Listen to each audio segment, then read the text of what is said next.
All right. Container. Hey folks, I'm Maxwell Damage, and I am trying out a little bit different volume setting. It might seem a little loud right now, but I think that's just because we're in a loud area, and I'm expecting it to balance out in a little bit. Feel free to comment and tell me if this is better, worse. I like having the game audio present, but I also think it's more important when there's, music than necessarily sound, so we'll have to get back out to the main area before I really know how that's going to go. I was going to go straight into here, but honestly, if we are able to pick up a skill point first, that would be a very good thing. So, what's up, you? Container, I'll turn you nice and red. Container, put the logos on. Yeah. His accent is so thick, it's impossible not to notice he's from Ubi. From the vanishing peninsula of Ubisund on Mundi. Container, used to be well pines. Container, now belongs to Evrart. Hi. Evrart, he looks after everyone. Huh? Well, hey there. How can I help you, mister? I just love the lilt he has. I see you're not a union man, mister. Did you get lost? You're not one of them scabs, are you? What is it with you people in scabs? I mean, I don't personally mind. Folks is just folks, and folks gotta eat. He doesn't seem to be waiting for you to answer. Just some of the other guys don't look too kindly on the scabbing kind, if you know what I mean, mister. Where is everyone? The harbor's empty. Oh, most of the guys are down at the gates, keeping them scabs from coming in. He leans in with a confidential look. We're on a strike. The whole union is. You don't have to work when you're on strike. We haven't worked for 2 months now. So, no one is working? Not everyone is down there, of course. Mr. Evrart is in his office where he always is, and Jean-Luc is guarding the gate. He pauses to think.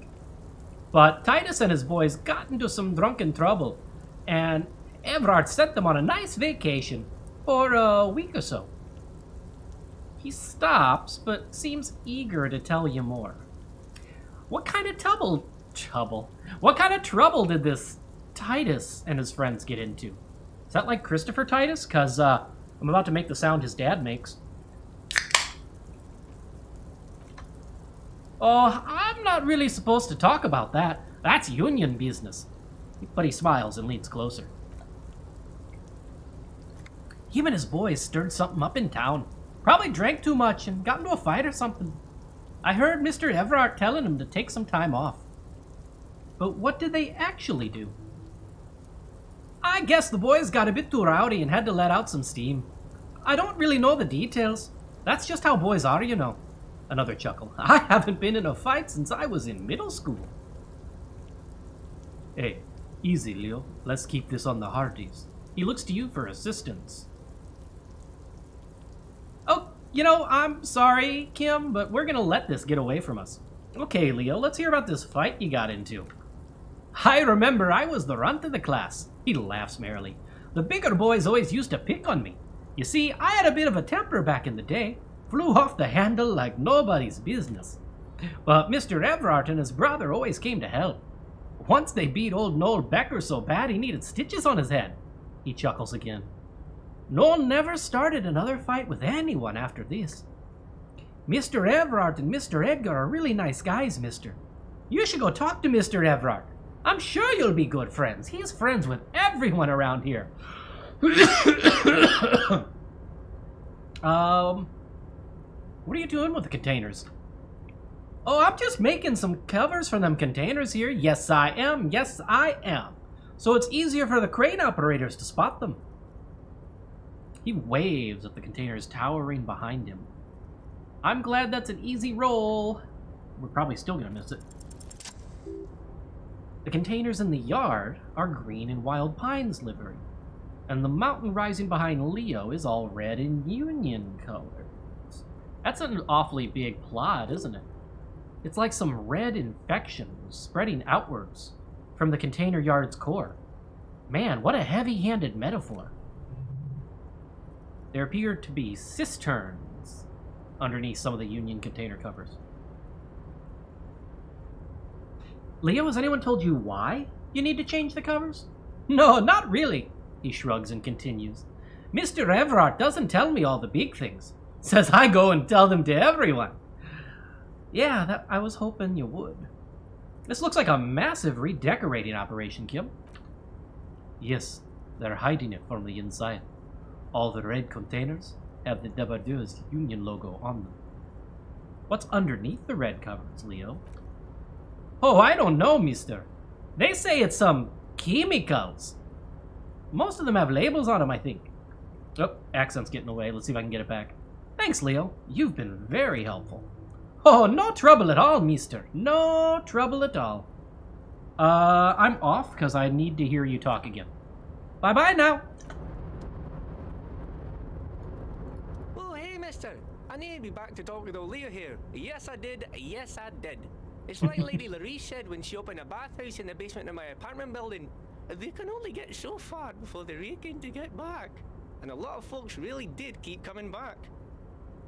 I had some questions for you if it's not too much trouble. No trouble at all, mister. No trouble at all. It's like that old saying goes. Wisdom withers if not shared. And old Leo is always up for sharing. You're Ubi, right?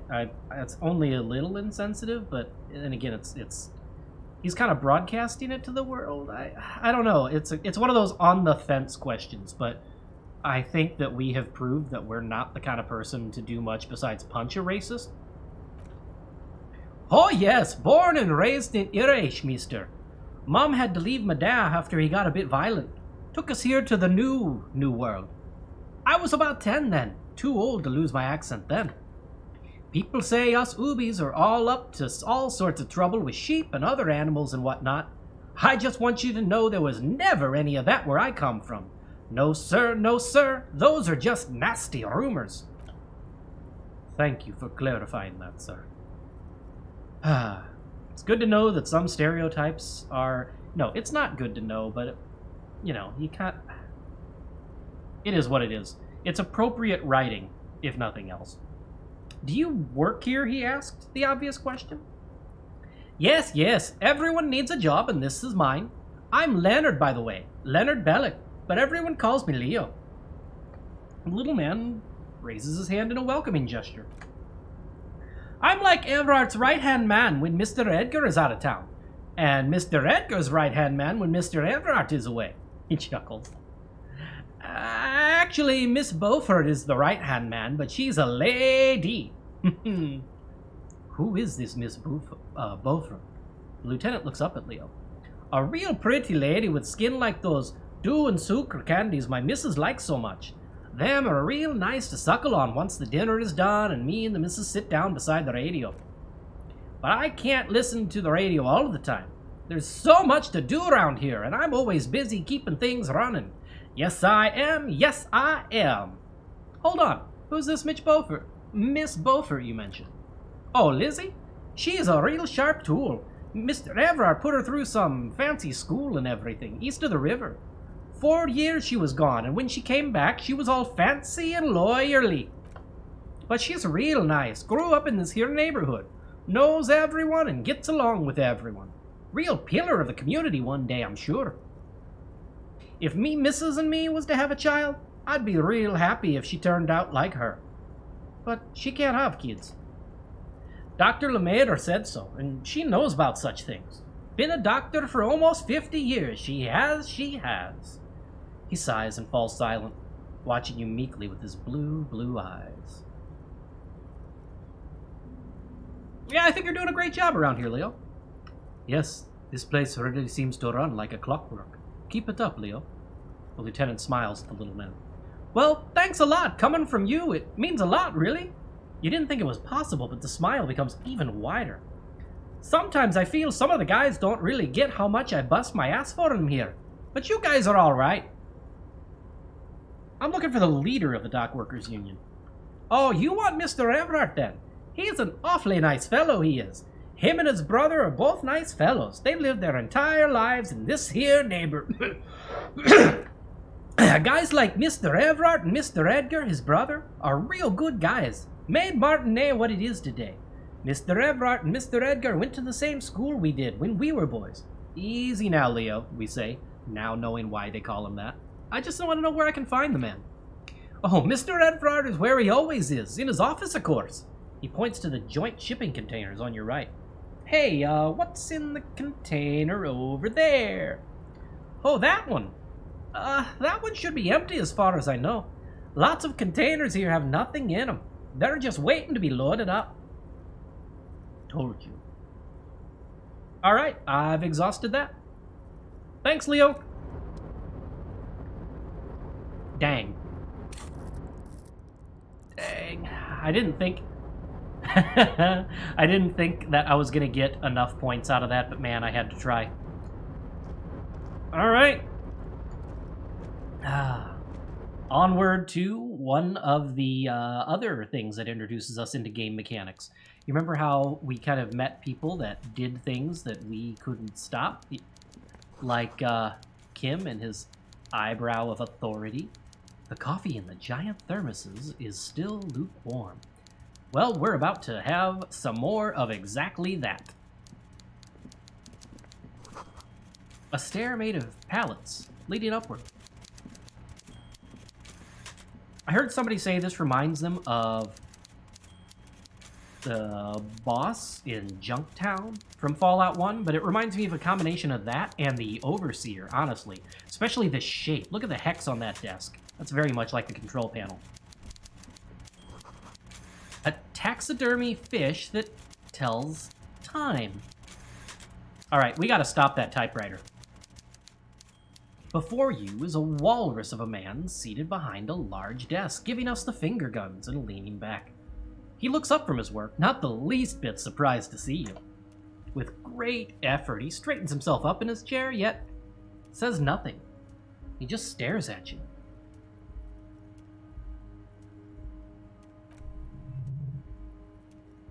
With a mixture of expectation and impatience. Well bottled. Are you in charge of the dock workers? Welcome, Mr. Dubois, Mr. Kitsuragi. It's good of you two to stop by. Please, have a seat. He gestures to a tiny chair opposite to his giant I'm desk. Evrart Clare, head of the Debargeurs Union here in Martinez. Man relaxes into his chair, his much, much more comfortable chair, and I'd continues. offer you my hand, but unfortunately my health prevents me from getting up. You understand? Yes, yes. He looks extremely comfortable. The tiny folding chair, on the other hand, looks like a torture device. You go ahead, detective. The lieutenant nods at you, then the chair. I meant to change my gear before we walked in here. Little late for that. Whatever he has in store for you, it can't be good. I'll do my best, he thinks to himself. Forget about that. What's with this Dubois stuff? You're getting some seriously bad vibes from that name. I'd rather stand. Please, Mr. Dubois, let us converse in a civilized manner as equals. Take a seat, I insist.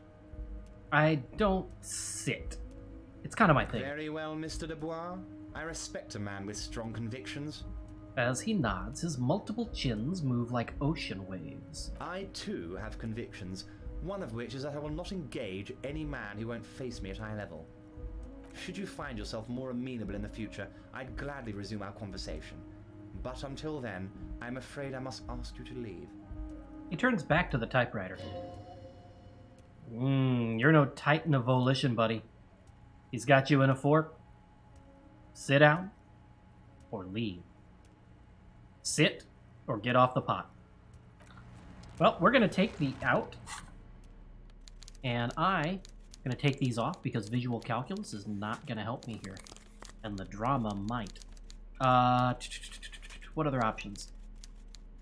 I don't think I need conceptualization, and I might need the suggestion. I don't think I need electrochemistry versus... I don't need...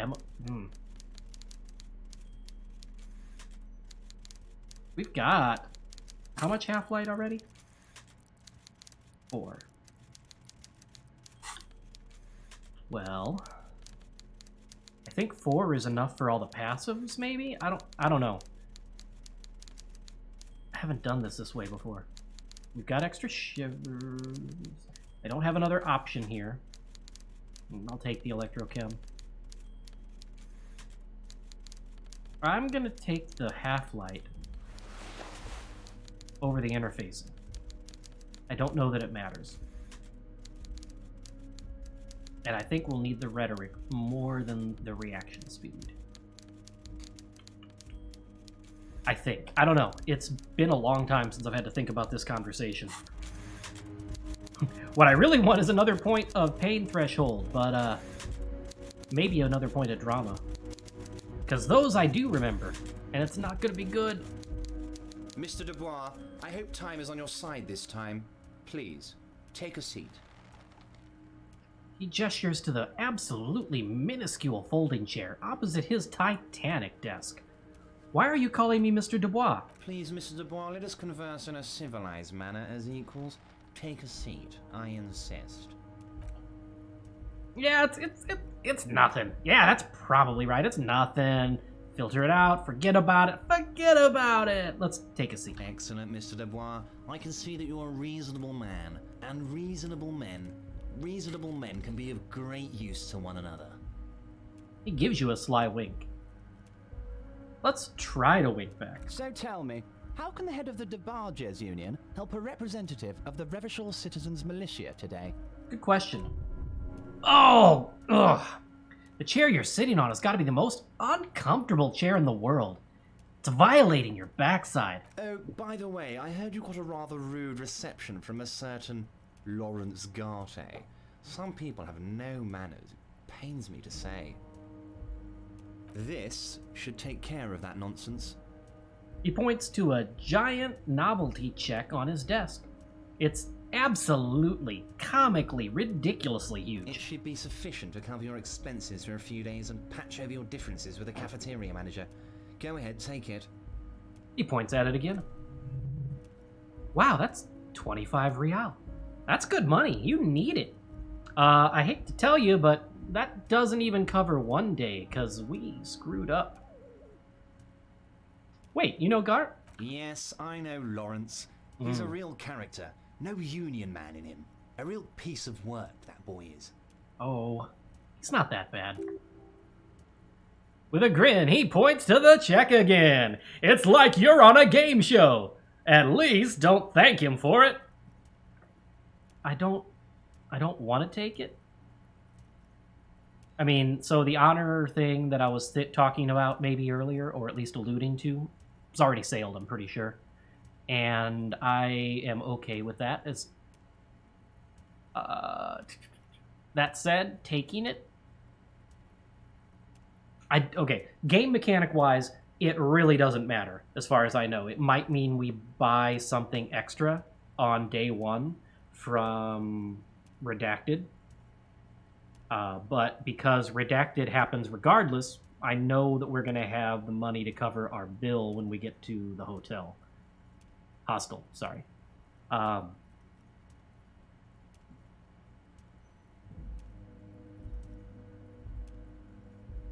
So I would rather escape the obligation. I think that might work in our favor in the long run. Nah, keep it. I'm good.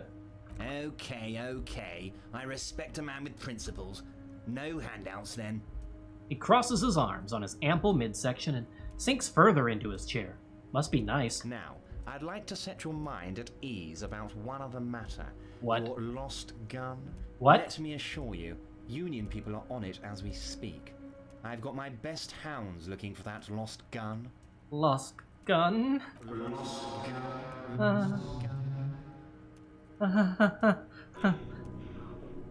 Oh. The world is swallowed by a black hole of fear. Now you know why I picked those up and made sure to stock before this. Only 2 words escape its gravitational pull. Lost and gun. Oh, God, why didn't you think of this before? Cops have guns. Where's yours? This doesn't worry me at all. Who cares if I've lost my gun and the love of my life? Fuck, love. This is your gun. This is serious. I am not having a heart attack in this chair. Are you all right, Harry? You seem anxious. Actually. Well, don't be. Everything's going to be all right. That's not the heart attack. That's just quit, I think. Yeah. It's not like you left it loaded. You didn't lose a loaded gun. Local children aren't out there playing with it right now, pointing it into their own mouths. It's in a safe place. I just know it. I have a feeling everything's going to be all right. But it was loaded. There were 2 bullets in it. You always keep at least 2 barrels load. But no, it's a muzzle loader. How can you have 2 barrels loaded? Okay, I'm just gonna say that that is a mistranslation maybe, and go with it, because I doubt we have a Gatling pistol, question mark? And I don't think that revolvers are a thing in this. Anyway, Kim? Officer, we will deal with this later. We don't need Mr. Clare's help with this. I wouldn't be so sure about that. He says, as though to himself. Oh.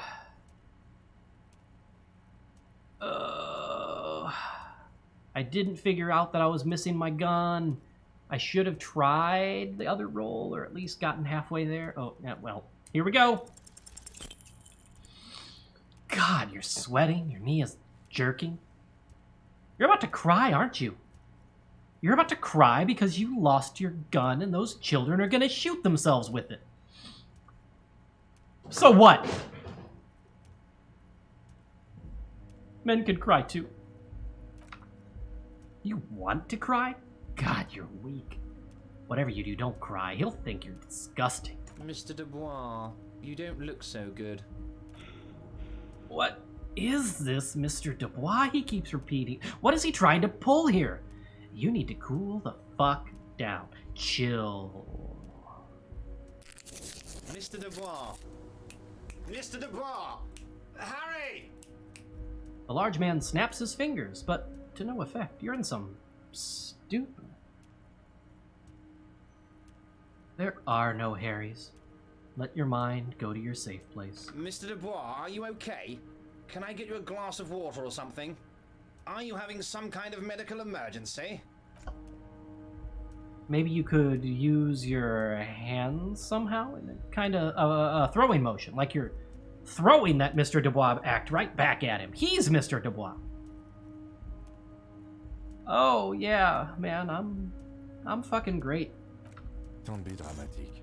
I can see your condition isn't terminal. Let me have some fun, What Kim. an odd demonstration of... Huh? You got me, Harry. I don't even know what. As entertaining as it was, I'm afraid we're wasting our time, and I'm an extremely busy man, as I'm sure you are too. Wait, is it too late to get that glass of water? Okay, enough. We are here to ask you some questions pertaining to a murder investigation. Kim is pissed, because we lost our shit.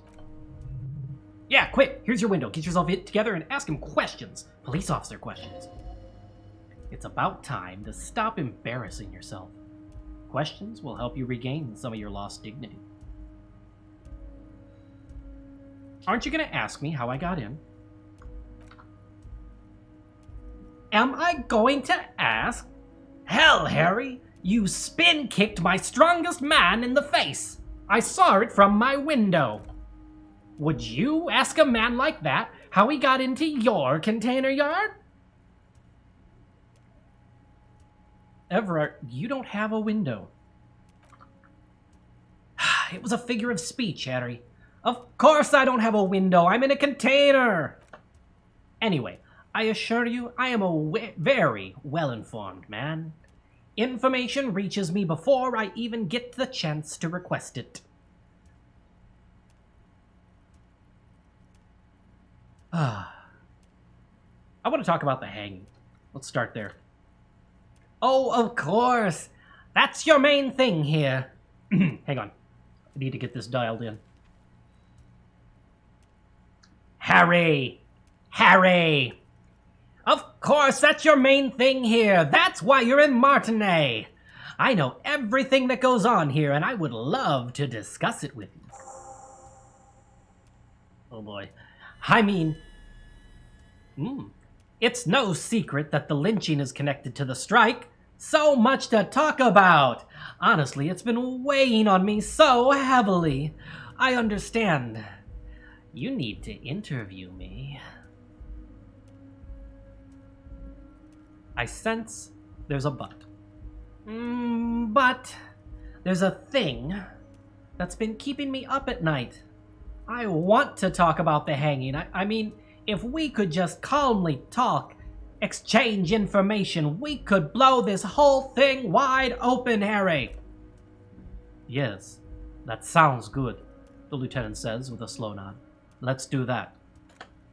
But I can't think straight with this thing weighing on me. I think I'm like halfway to Skeletor at this point. Suddenly he slaps himself on the forehead. Nyahaha! You're police officers, aren't you? No. I have a crazy idea, Harry. You guys are basically door-opening machines. Incredibly talented at opening doors. We're about to have to exchange favors to get a gun.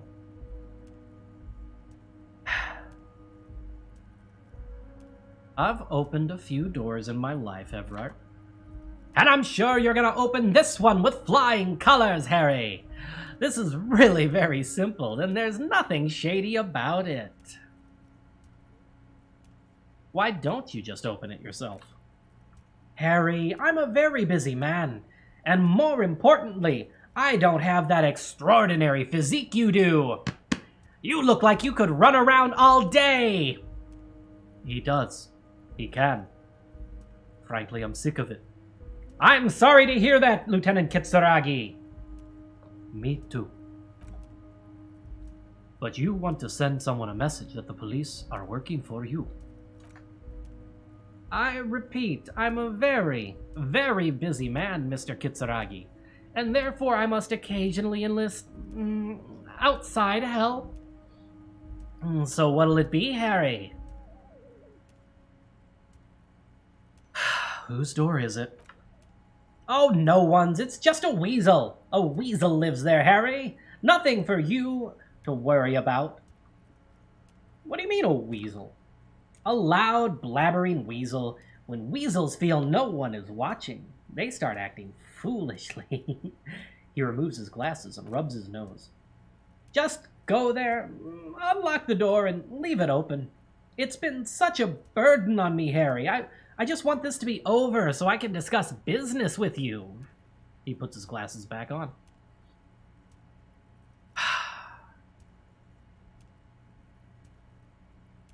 Damn it, fine. I'll look into it. We need to talk about that murder. Fantastic, my friend! Just let me know when it's done and we can take our friendship to the next level. He flicks his fingers. You can get the key from Manana. He's down by the gates. Manana's like a free agent in the Union. Special operations. Hardened socialist. A real free thinker, too. He'll tell you precisely where the door is. He smiles, obviously satisfied with how well he planned it all out. One last thing, Harry. Just open the door. You don't need to go in or anything. I just want that weasel to come home and see the unlocked door.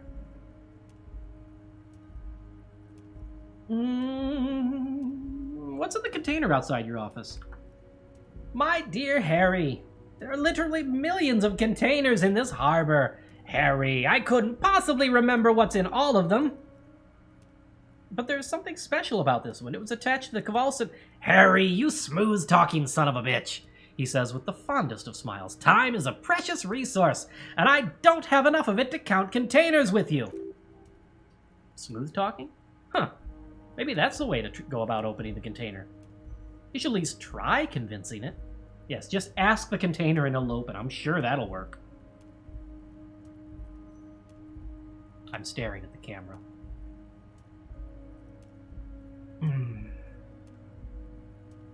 You called me Mr. Dubois. Why?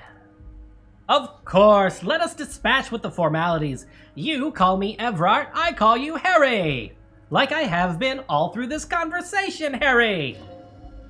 That's what the hanged corpse called you. Harry. So that's really my name? Ugh.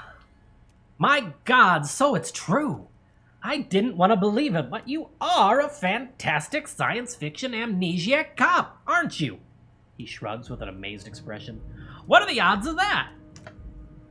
I think the odds of that, he looks at you significantly, are very low.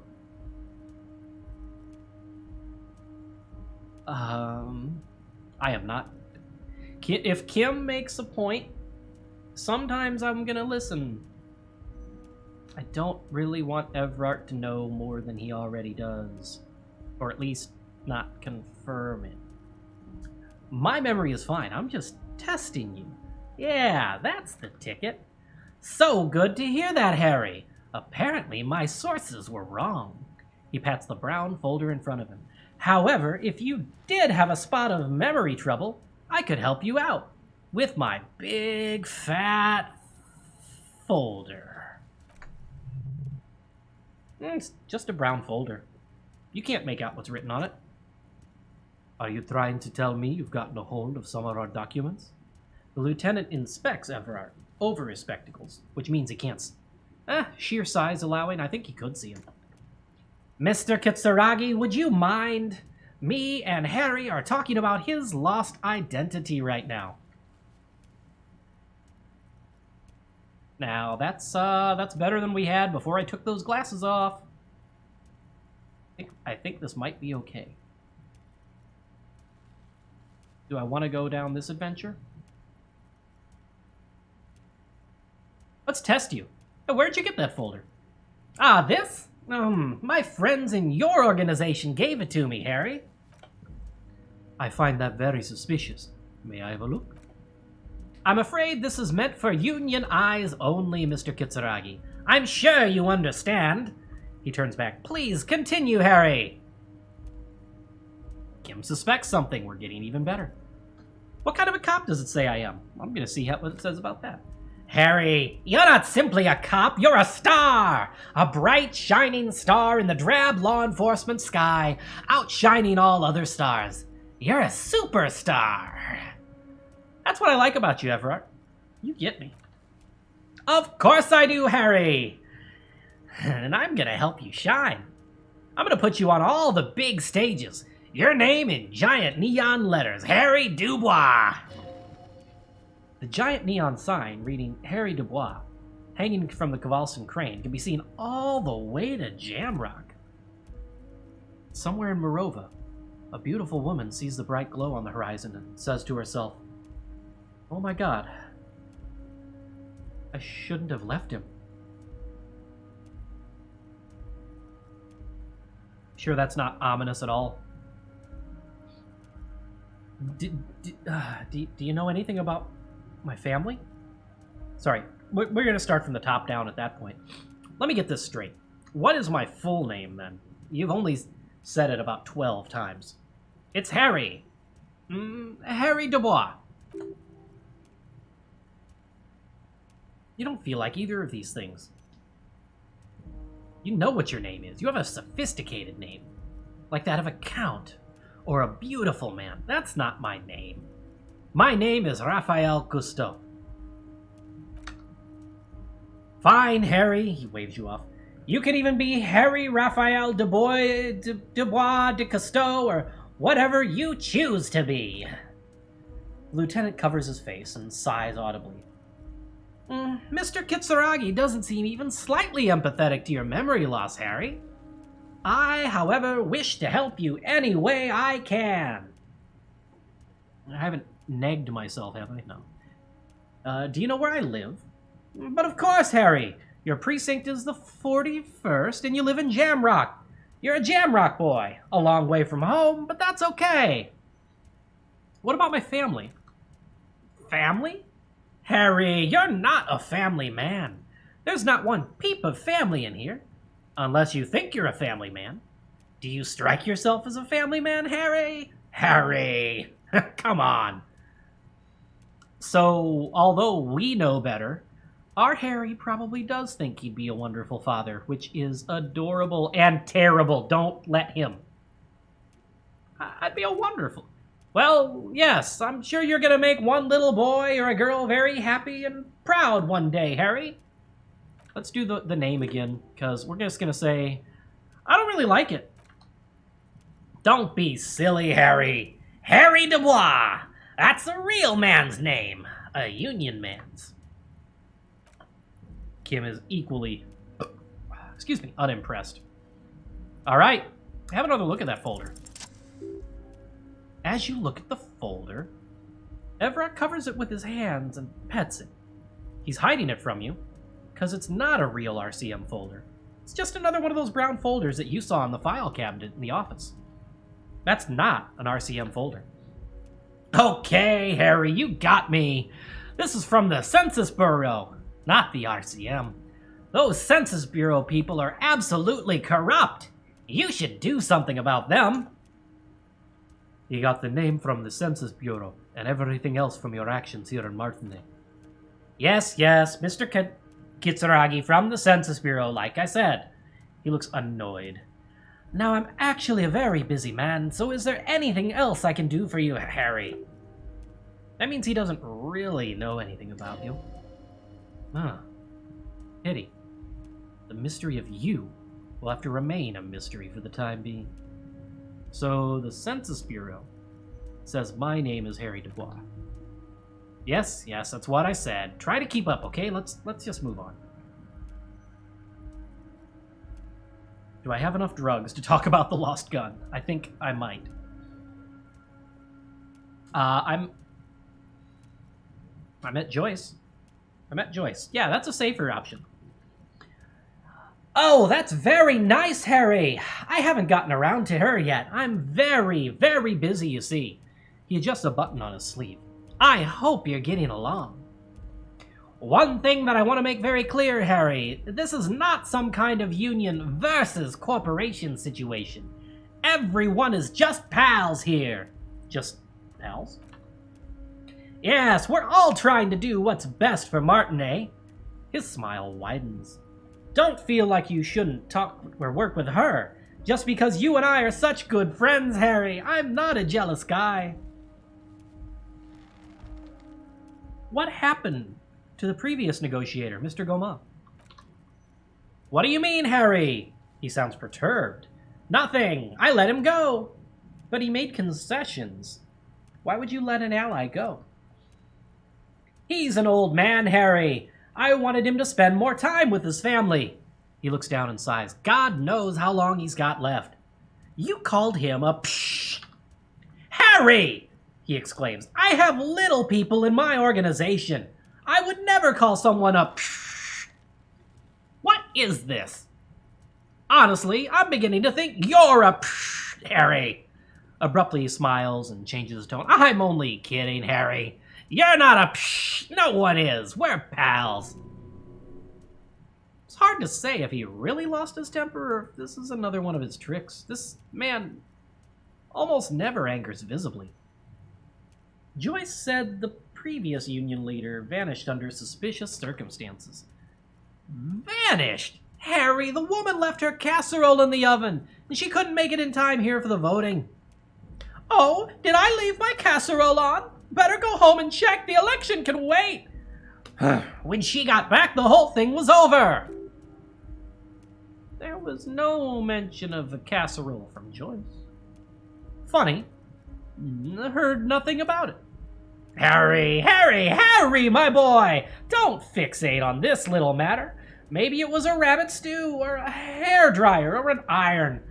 The point is, her heart wasn't in it. Mine was.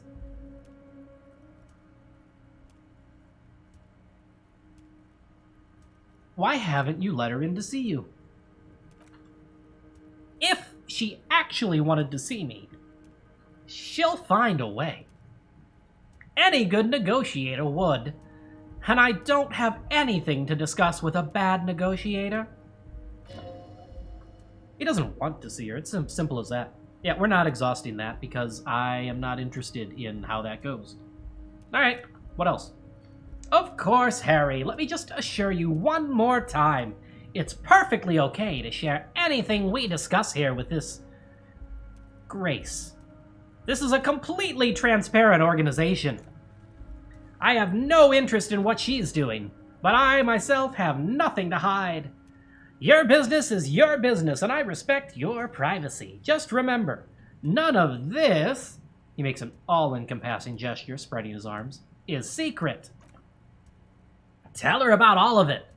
My brother's picture, my singing swordfish clock, Big Mouth Billy Bass. Tell her how overweight I am and how I'm helping you find your lost gun. Tell her about everything. Evrart doesn't mind. This is weird. Not nice weird.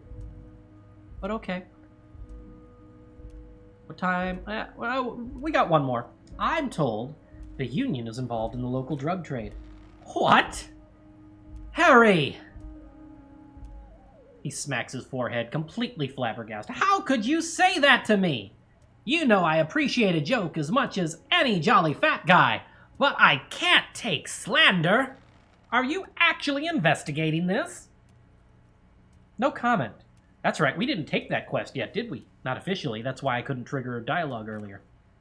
Harry. You wound me, Harry.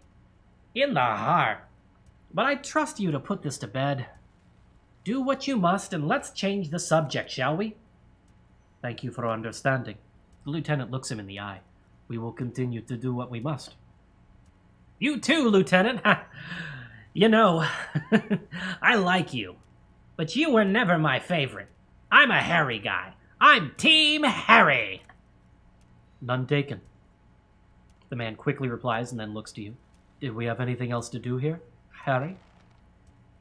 I'm gonna leave now, but we might talk later. Wait! He leans down and reaches into his drawer and pulls out a plastic card. You need this to get in and out through the gate. Great. Wouldn't want to get stuck in here. Here! You're one of us now! A real white and red Union man! Take care, Harry!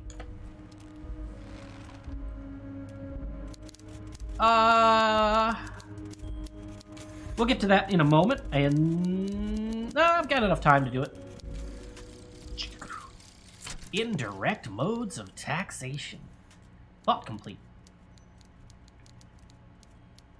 Turns out those Financial Oversight Committee gangsters stuffed millions of hard-earned dividends away in the last place anyone thought to look.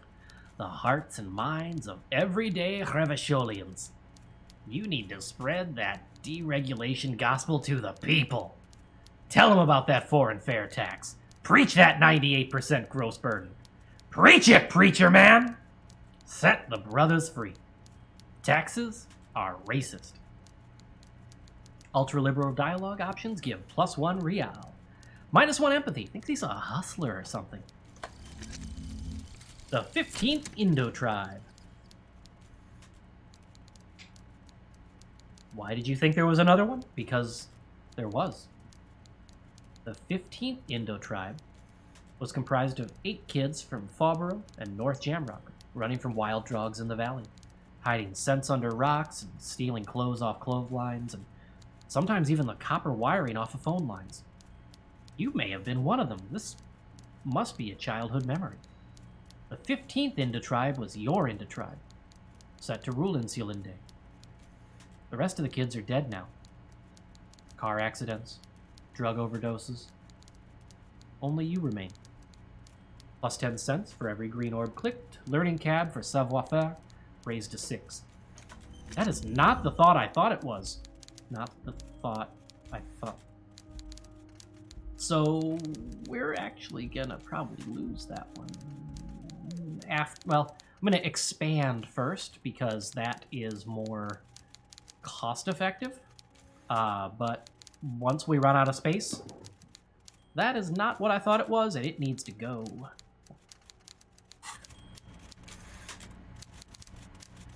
And speaking of needs to go, I'll see you in the next one, folks. Later.